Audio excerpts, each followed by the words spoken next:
This program is presented by University of California Television. Like what you learn?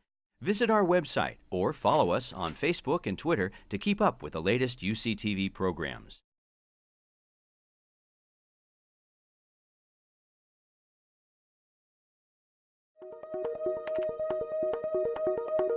Next on Up Next. We do have to tell a story about where we are in relationship to the past. I don't think that's a silly thing to do. On the other hand, we have to be constantly saying to ourselves, what did people in the past think about what they were doing?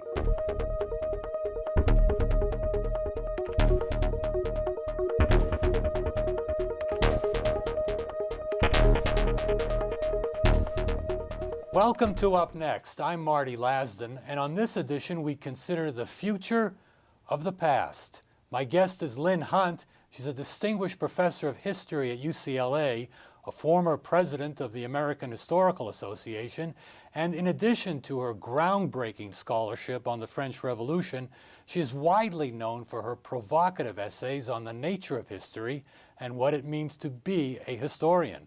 Professor Hunt, welcome to the program. Thank you so much for having me. You know, I imagine that to many of our viewers, the future of the past is going to sound an awful lot like a Michael J. Fox Back to the Future movie.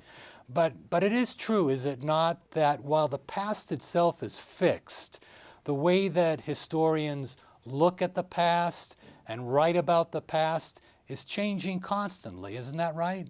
Absolutely. And it's actually not even totally true that the past is fixed, except in our kind of imagination of it. That is because people in the past actually had very conflicting views of what was happening. Even the facts of what was happening was a bit up in the air. But for us, over time, since the past happened, no matter how far away or how close it was, our view is always changing depending on who we are, and where we're looking from at it. We see different things. So to preserve the pastness of the past, the integrity of the past, should historians resist the temptation to make history useful to those of us who live in the present? Or is it more important for historians to keep the past alive by continuing to make it as relevant and as useful as possible? It has to be both, in my opinion. That is, how can it be both? It can absolutely be both. Let's take, for example, the history of ancient Rome, yes, which was extremely important all the way up through the end of the 19th century. Every schoolboy, and they were mainly schoolboys going to special university, but even to regular schools, schoolboys learned the history of Rome. They had to memorize the speeches of the great orators. It was really present to them. Now, that's fallen out of favor in the 20th century. But so on the one side, I say it's really important to keep doing the history of ancient Rome, even though we don't think it has that kind of immediate political usefulness that political leaders up until the middle of the 20th century thought it still had. Because we don't know in the future what's going to be interesting to us. We need to keep everything that we know about the past alive into the present, even if it's not immediately relevant. So that's one side. On the other side, absolutely the relevance matters because it makes us see things we didn't see before, so we can add to that treasure chest of history that we've developed over time, and we have to keep adding to it, and we have to also keep maintaining it.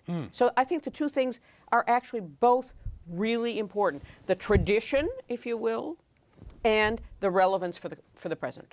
Back in 1972, the then Premier of China, Zhou Enlai, was asked what he thought the impact of the French Revolution was. And he said then it's too early to tell.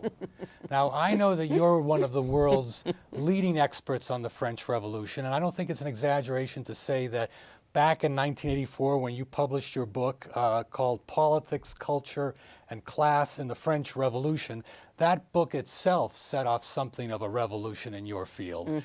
But now, 40 years have elapsed since Zhou Enlai made that remark. Since that time, are we a lot closer to understanding the impact of the French Revolution, or do you think it's still too early to tell? Well, I think there's always been very interesting views on the impact of the French Revolution. And in that sense, I would disagree with Zhou Enlai. I take his point, which is that as time goes on, we have different views and therefore more evidence with which to think about. And so in that sense, it's always too early to tell because we're always going to find out. It's like a horizon. Exactly. We never get to the end. Well, we hope we don't get to the end because that would be the end of human life. Yeah. But the fact is that as early as things started happening in 1789, Edmund Burke, for example, in Great Britain, is writing one of the most brilliant and sort of perceptive accounts of the Revolution. Way before some of the most interesting events had happened, he had already seen things that we still argue about today. So it's not a fixed thing in terms of when is the right moment to look back at things. You know, I've read maybe 3 or 4 books on the French Revolution in the last few years, and what I see when I read about the French Revolution, I see a movement that in a rather brutal way overthrew what was essentially a reform-minded monarchy, which set the stage for a reign of terror that claimed the lives of tens of thousands of people, which in turn set the stage for Napoleon, who instigated a series of wars across Europe that claimed as many as 7 million lives.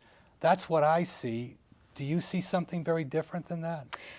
I do see something different from that. I mean, it's not that I dispute that covers some of the main developments of what happened in the Revolution.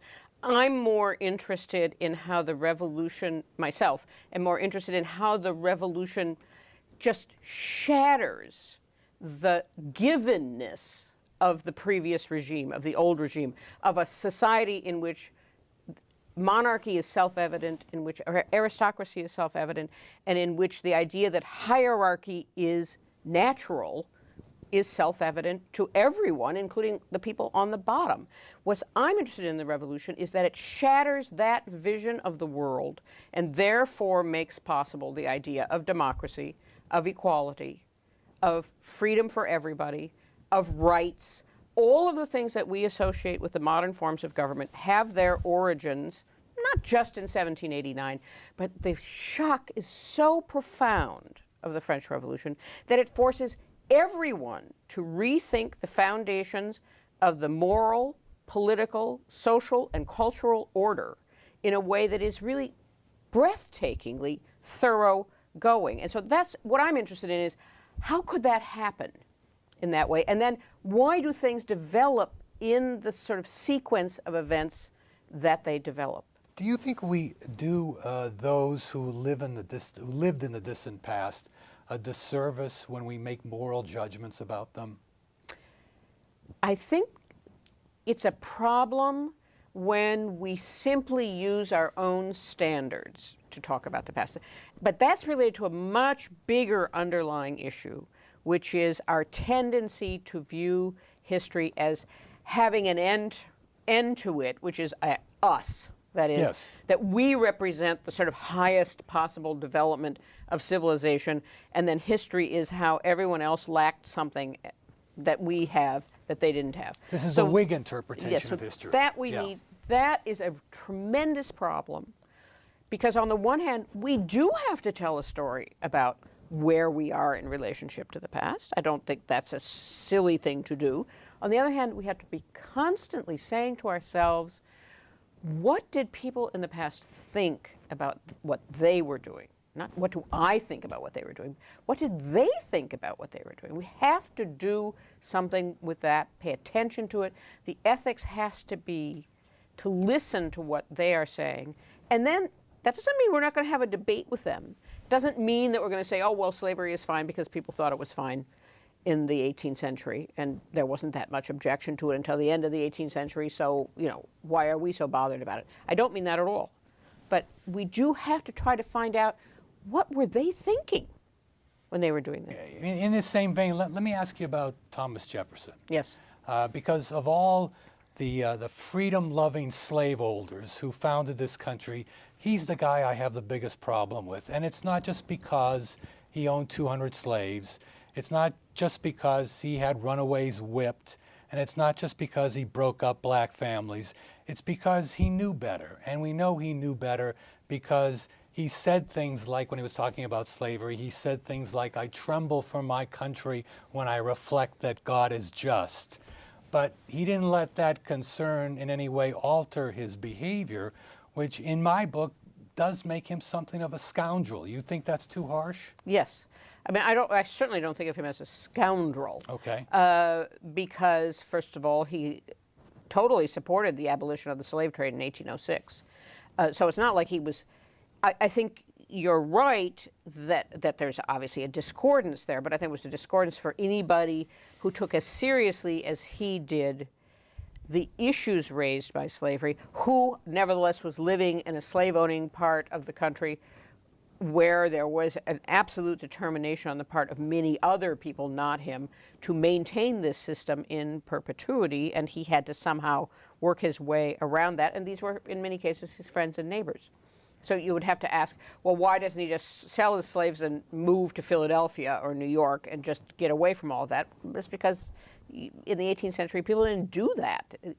Choice wasn't conceived in those kinds of terms. And moreover, he would have stayed, presumably because he thought he would be a better plantation owner than other people would have been. So no, I don't see him as a scoundrel. I see him as caught in contradictions of his time. You make him sound like a victim. No, not as a victim, but he did have choices to make. So he supported the abolition of the slave trade. He had what we consider unacceptable views about how slavery should be ended, that the blacks should be sent back to Africa, although that had a long history in the United States after him as well, about that as a particular solution. So no, I don't see him as a scoundrel. I don't see him as misguided. I see him as trying to come to terms with contradictory points of view, which included, he could say he believed that all men were born equal, but he clearly saw all kinds of hierarchy in the society he lived in, not just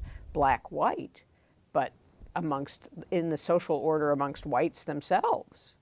You know, of all the things that have been said about the value of studying history, the most famous quote by far comes from George Santayana, who yes. I don't think anyone actually reads anymore. No. He was this philosopher who is pretty obscure at this point.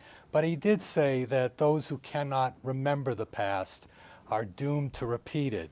Are there, in fact, lessons to be learned from history? And if so, does that mean that historians have a legitimate role to play in solving contemporary problems? You know, that's really not an easy question to answer, truth be told. I mean, yes, I think there are lessons to be learned from history. We think there are more lessons to be learned from history than is probably true. But what really is true is that we just can't get away from the weight of history on our minds, whether it's our own personal histories or our national or international history. So, for example, Hitler, Mussolini, World War II, these occupy they have an enormous impact on the way we think of the present, even now, many decades later, because it was so shocking. Similarly, one could say in the era of the late 18th, early 19th century, the French Revolution, the rise of Napoleon, just had a stunning impact on the way people imagined historical possibilities. And people were nervous about this for decades afterwards. So I think we think that we learn something from history, perhaps more than we actually do learn something from history, because we never do repeat the past exactly. Things are always a little different, and we're often wrong about the analogies to be drawn. I mean, this is one of the things that's constantly coming up. 1989, in Eastern Europe, for example, everyone was thinking revolution. Oh my God, this is going to mean, chaos, anarchy, hundreds of thousands of people killed, massive uprising. It'll be like the Russian Revolution in reverse. Not true. Yeah. So all of that said, do historians belong in public policy think tanks? Does it make sense for them to serve as top advisors to the President of the United States? Do they have a legitimate role to play? More than ever. This is what we have learned in a way that has been just sort of tragic, especially with the events in the Middle East, which is that the Iranian Revolution happens and no one has any idea about what is going on in that part of the world. The incredible tension between Sunnis and Shia, and no one in the United States even knows there's a difference between Sunni and Shia until this happens. It's crucial to have people who can explain what the history of Syria has been up to now in order to have a clue about what is going on now in that country. You know, President John Kennedy did have a top advisor who was an historian. His name was Arthur Schlesinger Jr. Yes. And he had something rather interesting to say about all this. He said, quote, "The questions that policymakers put to history are most often the questions that history is least qualified to answer." You agree with that? It's not, so, okay, I get the point of Schlesinger's remark, which is that you can't go to history and find the answer to your question, because your question's in the present, and the present is not the past. Absolutely true. What history does is give you perspective. You know, there's something else that Schlesinger said that I want to bounce off of you, and this comes from an op-ed that he wrote for the New York Times in 1996, in which he criticized both liberals and conservatives, both, for using history for what he called national therapy. And let me read to you from the column a little bit. He wrote, "Militant monoculturalists of the right want history to instill and extol patriotism, religion, and the superior virtues of unregulated capitalism. Militant multiculturalists of the left want history to dump the big names of the past, those deplorable dead white European males, and build the self-esteem of minorities by telling them how wonderful and creative their own ancestors were." So when it comes to distorting the past, Schlesinger apparently believed that both liberals and conservatives are more or less equally culpable. Do you accept that? I think that it is possible that all sort of agendas for history, in a way, have a built-in bias in them. I think that's absolutely true. But that's why what's exciting in a country like ours and in most of the West, where there's an enormous amount of room for debate about these subjects, is precisely that we can argue about it. What's really disturbing is places where the government completely controls, for example, what's in the textbooks, and there's one line, and that's the line that is taken. That is really the problem. When there's a conflict between the right and the left, and the center, for that matter, because he was really talking about a three-way conflict in which he was representing the center between these two poles. With that kind of conflict, this is great, because it lets us talk about, well, what is history for? What should we be emphasizing? What are the virtues of this approach as opposed to that approach? I think that's terrific to have that kind of debate. Yeah. Now, as it so happens, 2 years before Schlesinger wrote that column, the university that you're now affiliated with, UCLA, got embroiled in a red-hot controversy over how American history should be taught in our schools. Yes. Did you remember that controversy? I was not there then, but I know some of the people who were involved in it. Yeah. This was you're talking about the national standards debate. Yeah, this was when the National Center for History at UCLA came out with some standards and some model lesson plans, and it really all hit the fan when Lynn Cheney, who had chaired the National Endowment for Humanities, published a piece in the Wall Street Journal excoriating the historians at UCLA for presenting a distorted and overly grim picture of America's past. And she made that argument largely through statistics. Yes. Do you think there was any merit at all to the argument that she was making? No. You don't? No. I mean, that is, I think that first of all, I think she exaggerated entirely, and I'm sure she didn't do any of the research that was involved in her claims either.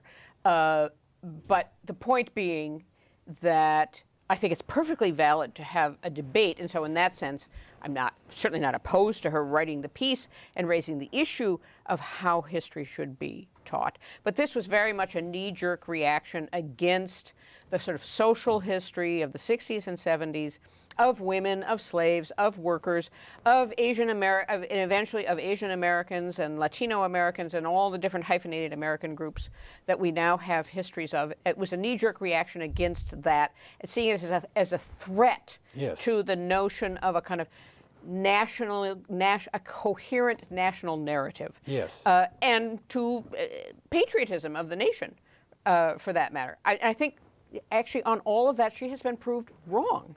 This has not led to a decline of patriotism in the United States. I don't think anybody any longer fears a decline of patriotism in the United States. One of the things that's really striking about this country is how even very recent immigrants can feel an attachment to the United States, which is not at all hurt by hearing the history, reading the history of their group or their country and its contribution to the United States narrative. It's extremely important to bring those people in to the narrative precisely so that they'll feel an allegiance to the country of which they are now a part. So that's the sense in which I say no categorically. I think she was completely wrong about the effect that this had. So you don't think it is at all valid to argue that the sort of multiculturalism that left-of-center historians like to promote particularizes history, robs us of a common sense of humanity? I mean, there are some like Gertrude Himmelfarb, for example, who make that argument. Right. You just reject that. I reject it in the sense that, I mean, I can see why people feared that at a certain moment, but I think it's quite clear now that, well, there are various different approaches, but certainly one possible approach is that the new narrative is the narrative of how a multicultural nation came to be. After all, we are made up of constantly different waves of immigration over time, and there were people here when those first immigrants arrived in the 17th century. There actually were people living here, which when I was a child, we were never taught about. Now, every child in every state of this country, I believe, finds out about the indigenous people who lived in their state. When I was a child, we never heard about them. I mean, we went and looked at Indian mounds because I lived in Minnesota, and there was a pretty big Indian presence, or what we called Indian presence, Native American presence.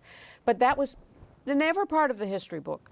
I think it's incredibly important that that's part of the history book because it's part of a big issue everywhere in the world today, which is what are nations based on resettlement? What is their identity like? How do they deal with their indigenous populations?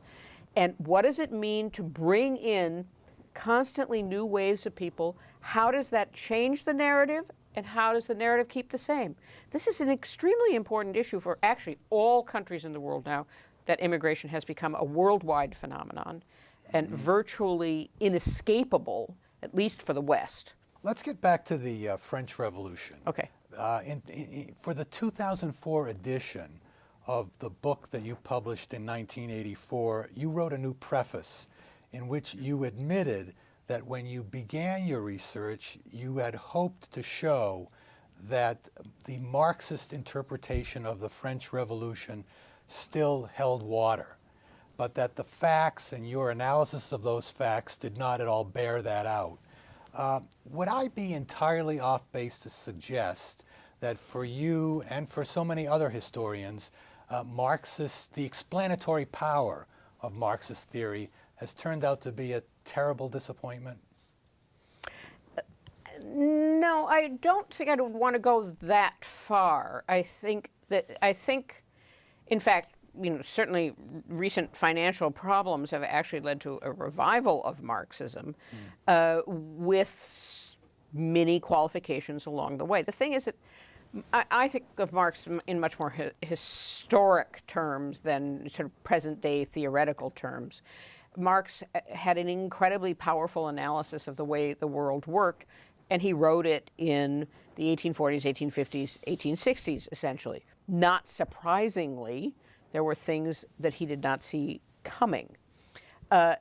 so it was a very powerful framework, and it got a lot of allegiance from intellectuals and other people at a certain moment in history that had to do with the rise of fascism and trying to find a counterweight to it, and a variety of other things that are probably too obvious or too detailed to go into right now. So it's not that I think that it's completely lacking in explanatory power.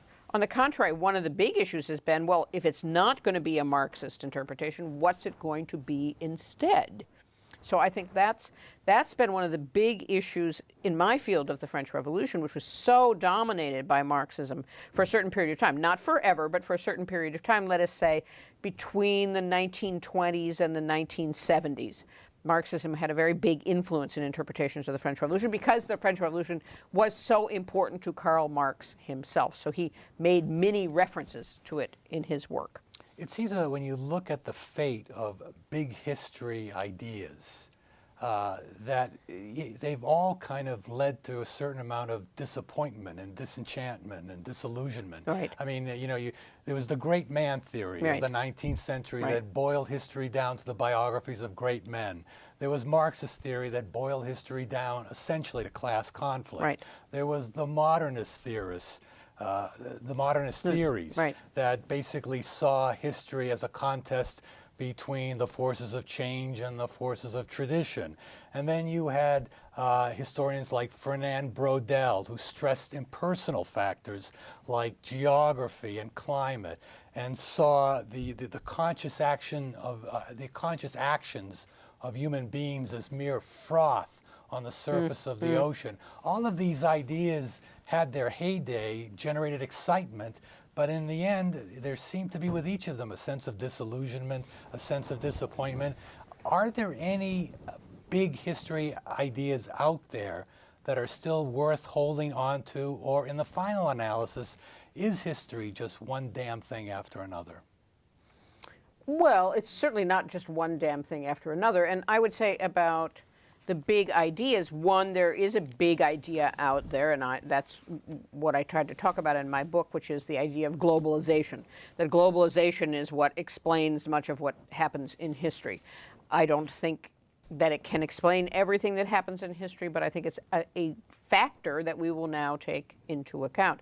But similarly, I think about all the previous great theories that you cited, I see not so much the disappointment in them. Of course, there was criticism about what they could not explain in the end. But each of them has actually taught us to look for certain kinds of things in the past, and they are still very much part of the toolkit of historical research, and I don't think have gone away. I mean, Braudel is an obvious example where, yes, I think he de-emphasized politics and culture too much, and there was a move away from that. But we're back to being interested in geography and especially environment in ways that he was very prescient about, writing in the late 1940s in his great book on the Mediterranean. And we're much more interested in oceans. We're interested in the areas around oceans. And we're definitely interested in the general problem of topography and environment and how it shapes the history we live in. So in some ways that's come back. And Marxist elements have come back. The great man elements have come back. Even modernization elements, I would argue, have come back. So it's not that they just disappoint and disappear. It's that we criticize them, we see their limitations, and they remain part of the way that we think about history. They remain options for what we might think about. We're not always, what's new is not just something that we've never heard of before, but putting things together in new kinds of ways. Professor Hunt, thank you so much for doing this program. I really Marty, appreciate it. thank you so much for having me.